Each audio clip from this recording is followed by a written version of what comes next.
Okay, so let's talk a little bit about pain science relative to what we were taught in school. See, I've been getting a lot of questions from therapists lately about assessments. It's a scary topic for a lot of us. I know it can be very intimidating.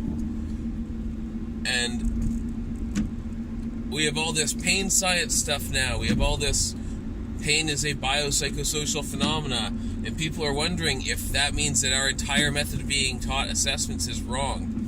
It's not that it's wrong, it's that it's incomplete.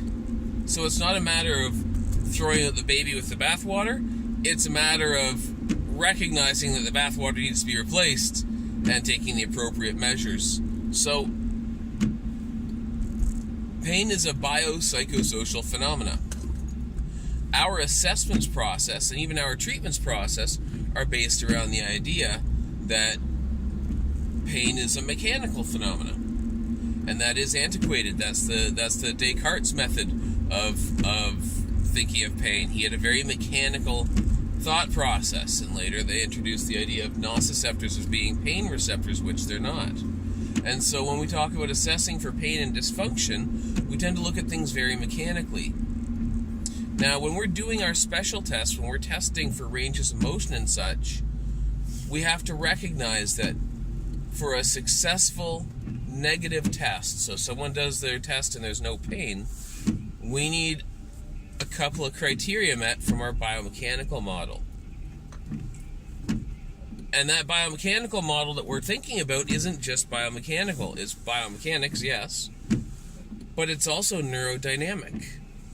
And what I mean by that is, say I want to lift my arm all the way straight up above my head, which I can't because I'm in a car.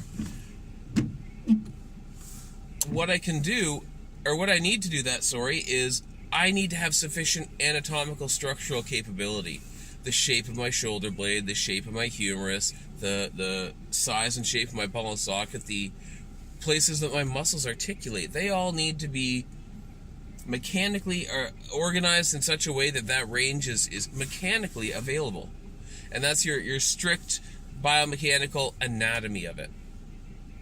Now, to go through that range all the way anyway, on top of the biomechanical anatomy, we need the neurodynamic control. Our nervous system has to have enough awareness of the anatomy. And this is a constant process. This is why I like to talk about movement and motion a lot as rehab-based rather than these silly little simple exercises. Your brain needs to have up-to-date software, up-to-date movement awareness, motion awareness of what your anatomy can do, and that's a constant process. And so those neurodynamics need to know, yes, my anatomy will let me do this is safe. Yes, I have sufficient control over the structures to do this such that it is safe. And if your brain says, no, some part of that is not safe, it will limit your range. And so this is a lot of where we see the benefit of, say, stretching. When we stretch a person, we're essentially changing the neurodynamics. We're kind of fooling the nervous system. And that's why you get that temporary increase in range that doesn't last. If they continually use that increase in range, they can make it last. If they do it for enough time, they can even make it almost permanent, so that even years later, if they were to stop, it comes back quickly. And so, when we're talking about pain and assessments, when we're doing our assessments, we're not really testing so much just a biomechanical structure. A speeds test is not really a biceps test. A speeds test is a test of front flexion of the shoulder with a pronated or supinated arm, depending on the way you do it. And so, when I look at that test not as just a biceps test, it makes a lot more sense. It's, okay, this person can do this movement. And they could have a torn bicep. They could have a partially or even fully torn bicep.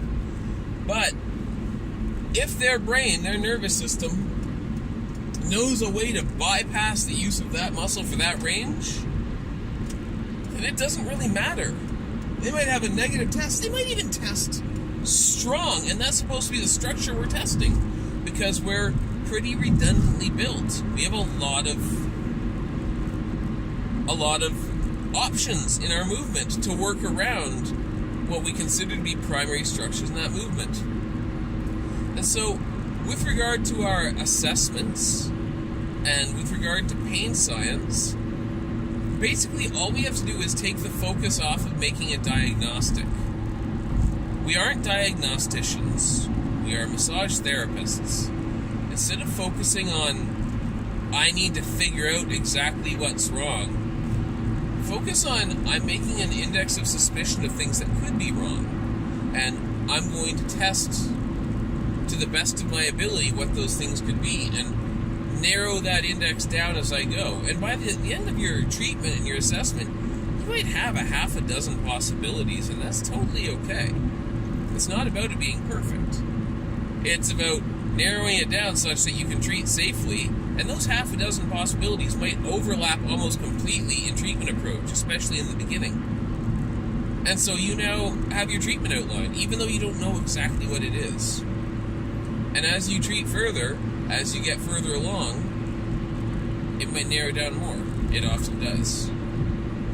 And so the pressure on you to have a perfect assessment is perfect assessment. Wow, I used my words today. The pressure on you to use a perfect assessment technique to have a perfect outcome, a single solitary index of suspicion, basically a diagnostic, is actually unrealistic. And a lot of the therapists I've talked to lately have expressed intimidation that it seems to be based largely around that. One of the ones who shadowed me relatively recently left my clinic and said, I feel a lot more confident in my knowledge now, which is weird. I thought I was going to come in and learn a bunch of new things, and I'm leaving realizing I know a bunch of things, and I just didn't appreciate them. Your knowledge is better than you think. If you graduated from school, it's probably a lot better than you think. What remains is to recognize the true value in that knowledge. It's not that everything is specific and concise. It's that it allows you to essentially have a method you can create. And so for this neurodynamic approach, the neurodynamics of the range of motion, the ability to move through that range and utilize that anatomy, the neurodynamics of the resistance of motion, the ability to apply force somewhere in that range, and then finally, the neurodynamics of rate control in that motion. The ability to move into that movement quickly and decelerate quickly, or the ability to move through that movement very slowly with full control, with lack of shaking and things like that. And so when we're talking about assessments, we have to just essentially reconcile the neurodynamics, that sense of security, and the biomechanics, what we were taught. And the neurodynamics now tend to be where a lot of the biopsychosocial, the psychosocial part comes into play. And that's all it really is. So I'm going to upload this to my YouTube channel, me just verbally blah blah blahing, and I'll share it to some groups, and hopefully a couple people watch it and feel a little bit less insecure about assessments, because they really aren't the big demon in your closet. And if you have questions on this, just feel free to message me. Thank you.